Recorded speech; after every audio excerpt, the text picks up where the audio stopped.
Capitol Hill, 5 truths about Seattle's liveliest neighborhood, and the trade-off hiding behind each one. Welcome to Capitol Hill, one of Seattle's most energetic neighborhoods, sitting just northeast of downtown. This is where vibrant nightlife meets quiet, leafy parks and a century of historic charm.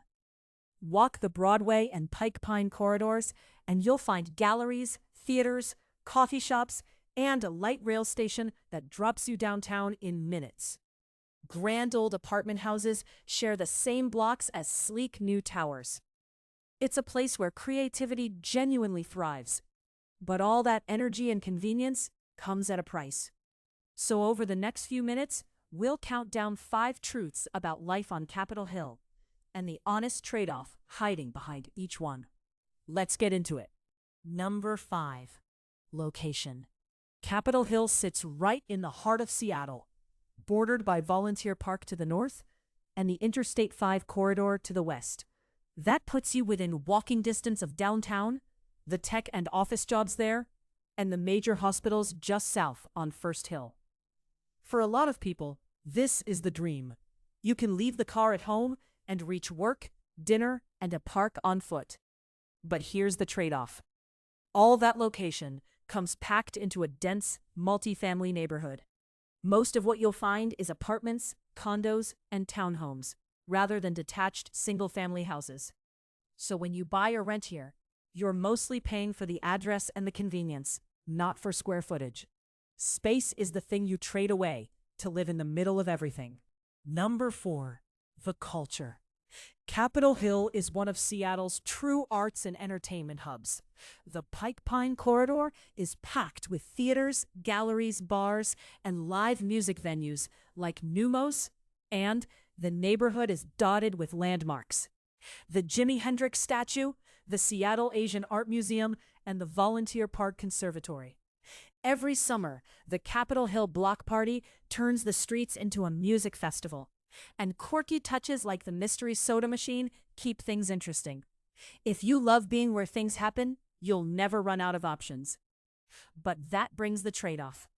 All that energy is loud. Expect late-night foot traffic, weekend crowds, and parking that fills up fast on event nights. The blocks closest to the action stay busy well past midnight. So if you move here, choose your street with care. Number 3. The food. Capitol Hill is one of the best places to eat in all of Seattle, with everything from late-night burgers to upscale sushi. According to Google reviewers, Dick's Drive-In earns 4.5 stars from more than 9,500 reviews for its classic burgers and shakes. Fogón Cocina Mexicana sits at 4.6. Ramen Danbo and Momiji both pull 4.5. And the coffee and dessert scene is just as strong. Nana's Green Tea, known for its matcha treats, also rates 4.5. Quick note before we keep going. If these neighborhood breakdowns are useful, a like really helps the channel. Now, the trade-off. In a neighborhood that tempts you to eat out this often, the tab adds up fast, on top of an already high cost of living. And on weekends, the best spots come with a wait. Number 2. Getting around. This is one of the most walkable neighborhoods in the country, with a walk score of 94. A walker's paradise. The transit score is 81, and the area is served by 42 bus routes and 3 rail lines. The light rail station can carry you to downtown, the University of Washington, and the airport without ever touching the steering wheel. And a bike score of 89 means cycling is genuinely practical. For many people here, owning a car is optional. But that's also the trade-off. If you do keep a car, life gets harder. Street parking is permit-only and scarce. A garage spot adds serious money to your rent. And traffic in and out of the area can crawl at rush hour. The honest move on Capitol Hill is to lean on transit and live mostly without one. And the number 1 thing to know, housing is the biggest trade-off of all. Everything we've covered, location, culture, food, transit, lands right here in the price.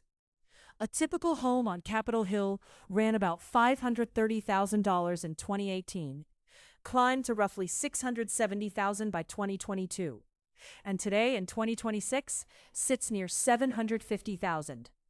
Those first two figures from the United States Census, the current one from Zillow. That's in line with Seattle overall, but far above the national median of about $280,000. Renters feel it too. Median gross rent went from around $1,500 in 2018 to about $1,700 by 2022, and a one-bedroom now runs roughly $2,500 a month, according to HUD. Demand stays strong because so many people want to live in the middle of everything. That's the genuine premium of Capitol Hill. You pay for location, energy, and convenience, and the steep cost of housing is what you trade to get them. So that's Capitol Hill, by the numbers and the trade-offs. Number 5, location. You're right in the thick of Seattle, but you trade square footage for that address. Number 4, culture. A non-stop arts and nightlife scene with the noise and crowds that come with it. Number 3, the food. Some of the best eating in the city, at prices that climb on top of an already high cost of living. Number 2, transit. A walkable, transit-rich neighborhood where you can genuinely live without a car, as long as you don't fight to keep one. And number 1, housing. The biggest trade-off of all, where you pay a premium for location and energy rather than space. So who is Capitol Hill for? If you want a walkable, car-optional life in the center of Seattle, and you'll happily trade space and quiet for energy and convenience, this is your neighborhood. If you need room, calm, and a lower cost of living, you may want to look a little further out. If this breakdown helped, hit like and subscribe, and tell me in the comments which Capitol Hill block you'd live on, or which Seattle neighborhood I should break down next.